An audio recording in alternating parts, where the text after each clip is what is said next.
Okay, we're talking about Parashat Chayei Sara. Okay, this great lady, our matriarch, Sarah Imenu.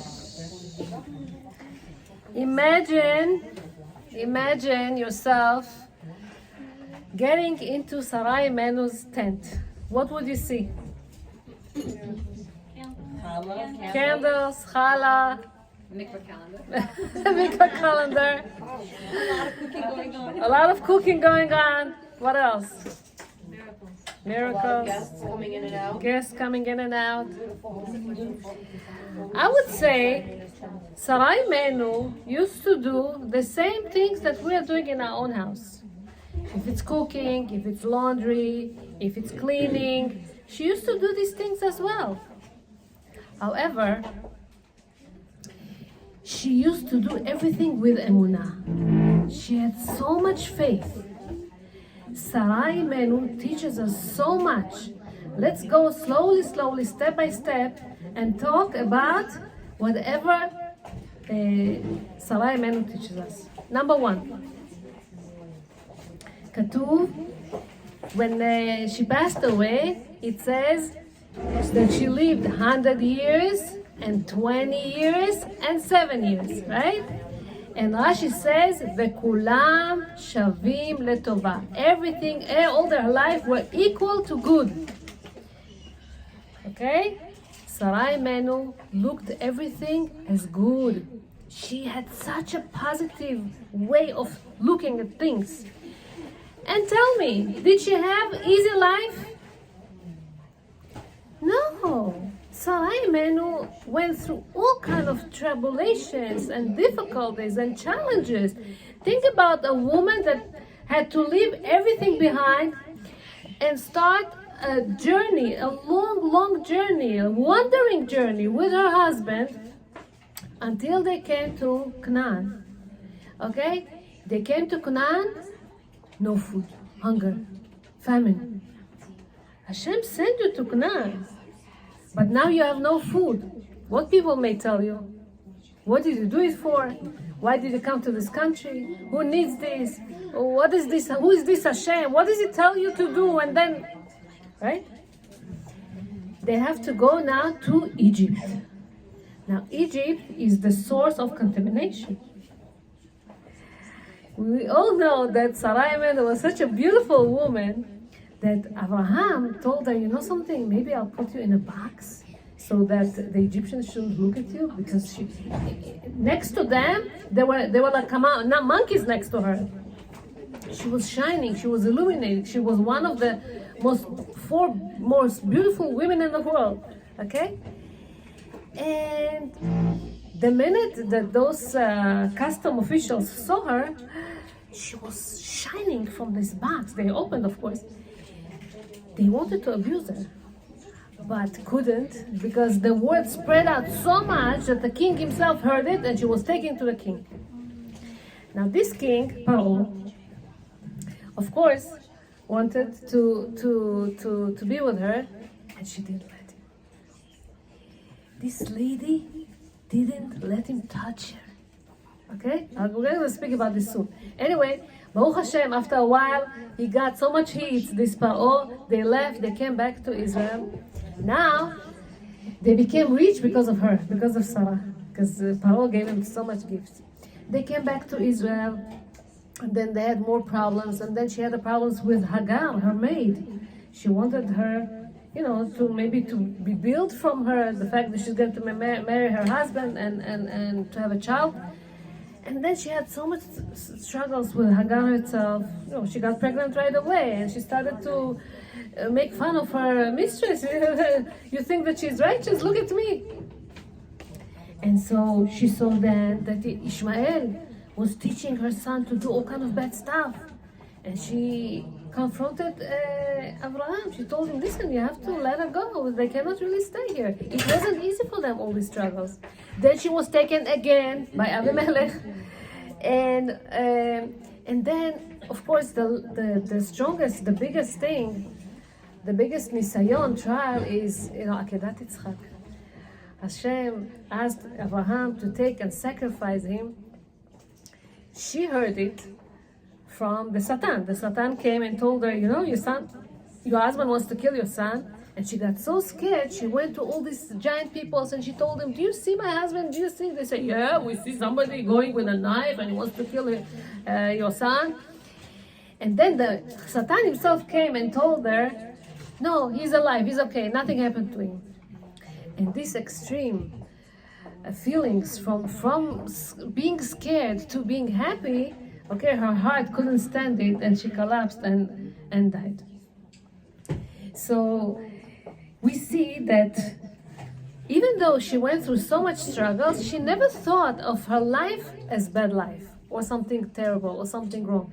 I want to give you an example. And again, it's not that I'm judging, God forbid, we're not judging any of our mothers, matriarchs.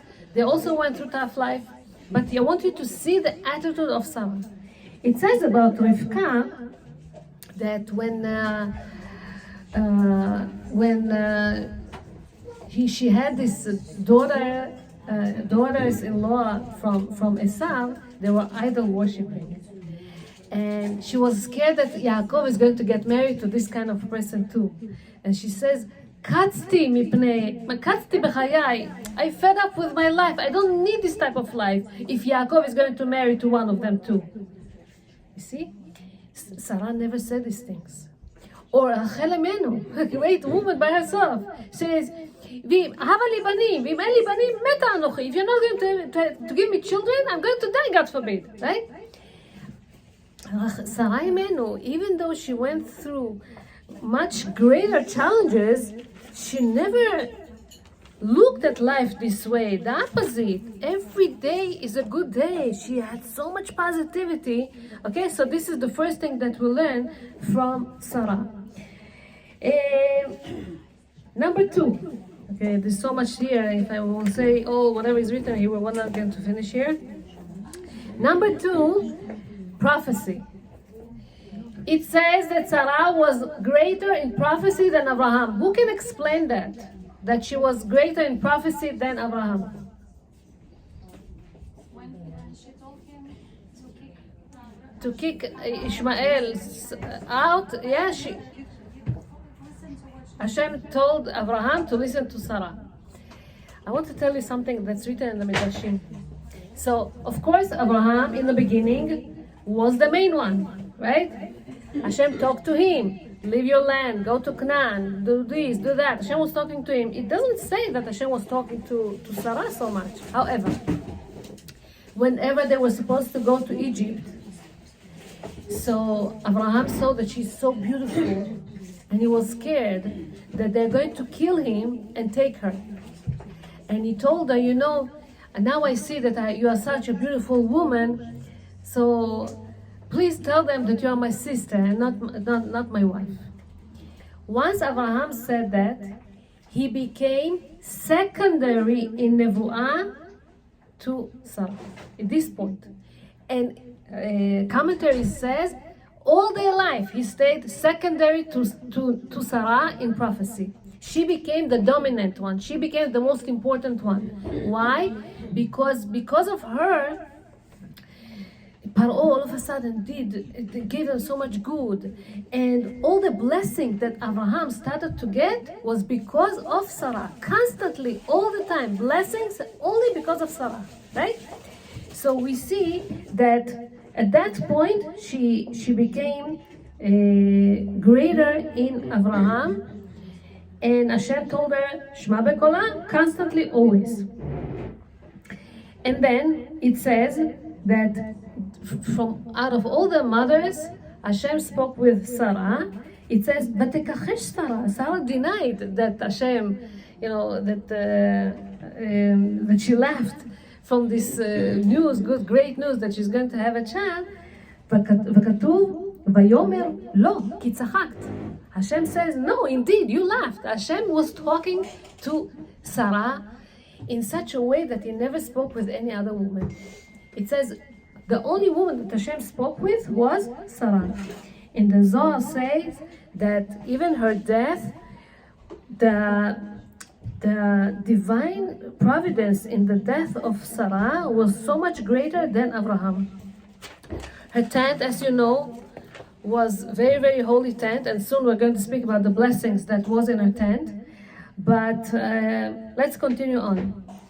Number 3, she was the most beautiful woman in the world. And what do I mean by that? The commentaries said that there were 4 beautiful women. You know the names? Esther, Rachel, Abigail, and Sarah. Okay? Some say 7, some say 4. Where did Sarah get her beauty from? And now I'm going to tell you some Zohar and some Midrashim and the Kabbalistic, mystic world. It says that when Abraham wanted to bury Sarah in Marat HaMachpelah, Chava came out of her grave. Why? Because she was so embarrassed next to Sarah. She sinned and she caused Adam Harishon sin. You know, the man that Hashem created with his, you know, in a way with his own hands. And she was embarrassed to be next to Sarah because Sarah was whole. Sarah was complete. Sarah was such a righteous woman. Nothing to compare to her. She was embarrassed to be there. And it says that Abraham was arguing with her, and then he told her, don't worry, it's okay, she could be, and you can go back to your zeh, and you can rest there, and everything is okay. How come Sarah, in a way, threatens Chava?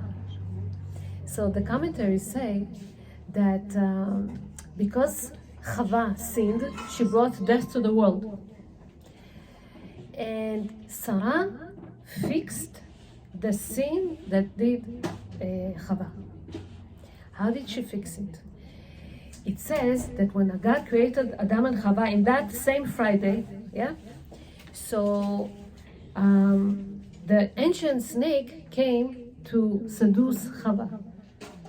The ancient snake. Chava, till that time, was the most beautiful creature in the world, that even Adam Harishon couldn't look at her. Adam Harishon was beauty by himself, but he couldn't even look at her. But since she did this sin with the snake, so her beauty became less. It's not like it used to be, and then Adam could see her. So it says that Adam knew her afterwards, and they had more children, whatever. But since she did this sin, okay, she wasn't great as she was, before the sin. We know that she caused. Now, if you think about this, her name, Adam Harishon named her Chaya, ki hi em kol chai. But after she did the sin, she became Chava. You know why? In Aramaic, Chava is from the word chivya. Chivya is the snake. The ancient snake made a sin with her, and she became Chava afterwards. Here comes Sarah Imenu. She's the most beautiful woman, and she's supposed to stand this trial now. She goes to Paro. You know who was Paro? Paro, in his reincarnation, also came from the ancient snake. His symbol was a snake. Okay? And he wanted to contaminate Sarah. And Sarah didn't let him touch her. It says that she cries to Hashem, and she says, Hashem, you spoke to Abraham, and you promised him so much promises. And he went after you because you spoke to him and because of these promises. But I went after you not hearing any of these promises. I go after you because I believe in you. And so you have to listen to me now. She was praying and praying and praying to Hashem. And so Hashem told her, don't worry, I'm going to send the angel with you. And so the angel is with her. Whenever Paro wants to come close to her, she tells the malach, hit him. And he used to whip him and whip him and whip him. And Paro was so scared and he ran away and he couldn't. Anytime he wanted to be with Sarah, last week I heard that she was by him for 6 months. It's not only one night. A long time, until he couldn't anymore. He saw that he cannot really do anything to her. He wanted so much to put back the filth into her, the one that the ancient snake put into Chava, couldn't.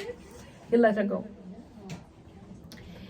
And so this is what Sarah was able to fix. The thing that it says that the Malachim, whenever they came to give the news to Abraham that they're going to have a child, what did they say? Ka'et chaya. מה זה כעת חיה? Next year, exactly, in this time you're going to have a child. חיה from the word חיה, חיה חווה. Right? So there's a lot of hints here, so we're not going to speak about all of them. I'm just saying that we know that behind every great man, there's a great woman, and Sarah was giving so much strength to Abraham with her emunah. By the way, it continued with Rivka, this mystic thing. It said that whenever Yitzchak brought Rivka to Sarah's tent, okay, all the blessings that Sarah used to have in her house, the ner daluk, the light, she lights the candles for Shabbat and it stays lit till the next Shabbat, okay? And then it's constant light. And then Bacha Ba'isa, whenever she does the dough for bread, it stays fresh and enough till next week. And she used to have so much gas, okay? And it was enough for everyone. Bracha Ba'isa, Parnasa, and Anan Kashur La'oil, the cloud above their tent. A cloud that shows the Hashem's presence in their house. Okay, she used to keep family purity. She used to keep all the laws of purity and purity the right way. She taught so many people. All this came back with Rivka.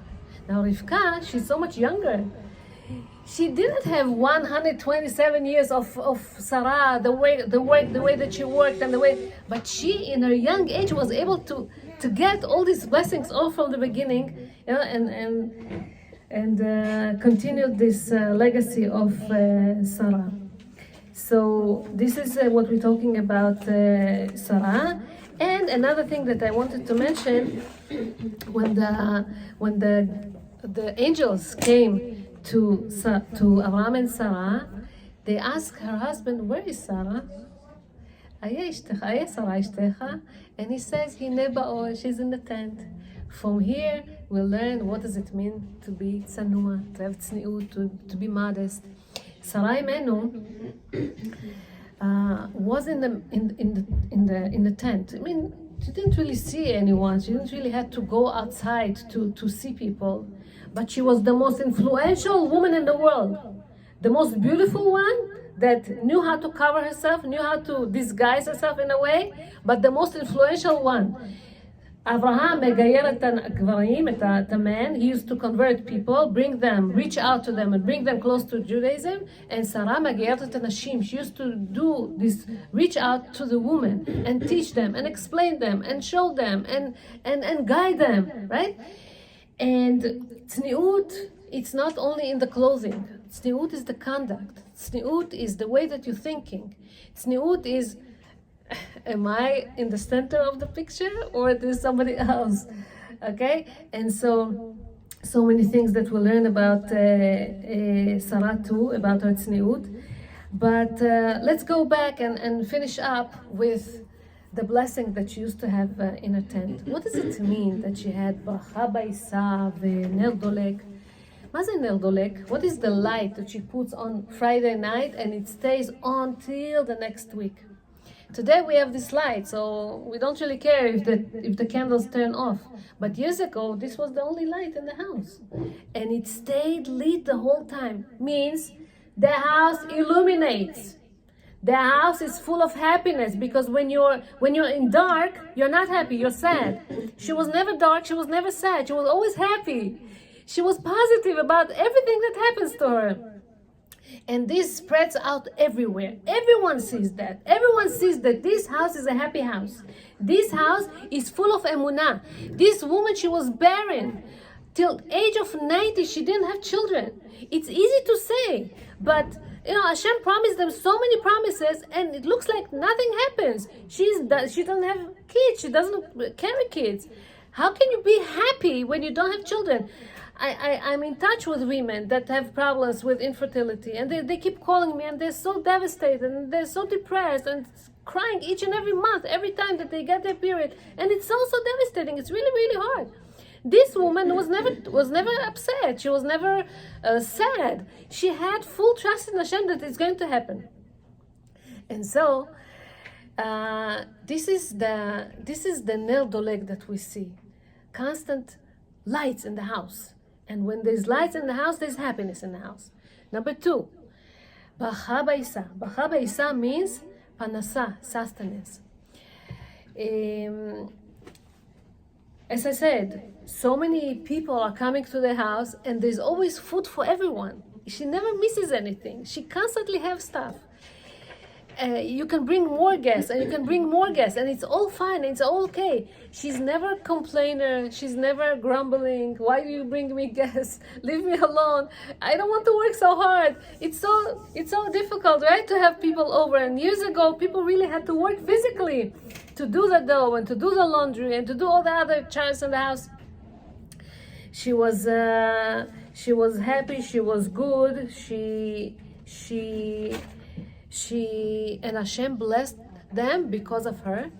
And of course, the last one is the Anan Kashur La'oil. Anan Kashur La'oil, people were saying, where's the house of Abraham? Where's the cloud? The people used to tell him, you see the cloud? It's over there. Always cloud above the house. What is a cloud? Also on Har Sinai, we used to have a cloud. Cloud shows the presence of Hashem. Hashem is constantly with them. Hashem is also always with them. Okay, and this is the house. This is the tent that Abraham and Sarah had. And so, of course, there's so much to learn about them. I'm just saying that let us have a little bit of the legacy of Sarah. And it says there is something that's called Yeridat HaDorot. You know what's Yeridat HaDorot? When the generations become weaker and weaker, the Torah is not so strong like it used to be. So what? Well, you can compare. Can we compare ourselves to Sarah Imenu? There's nothing to compare. But the rabbis say no. Yeridat HaDorot comes only in learning Torah for the men. You know, their understanding of the Torah, it's not like it used to be in the past. But to women, there's no Yeridat HaDorot. Meaning, if you want, you can get to the same levels of Sarah Imenu. You just need to be positive. You just need to be happy. You just need to have a lot of emunah. You just need to have a lot of tzniut. And all these things that we mentioned. And Be'ezrat Hashem, you'll get there. Be'ezrat Hashem will bless you with children. Hashem will bless you with parnasah. Hashem will bless you with shechina on top of your house. Hashem will bless you with whatever you want. Good children, Be'ezrat Hashem. See a lot of nachat from your children. Thank you so much. God bless you. B'saron tovot.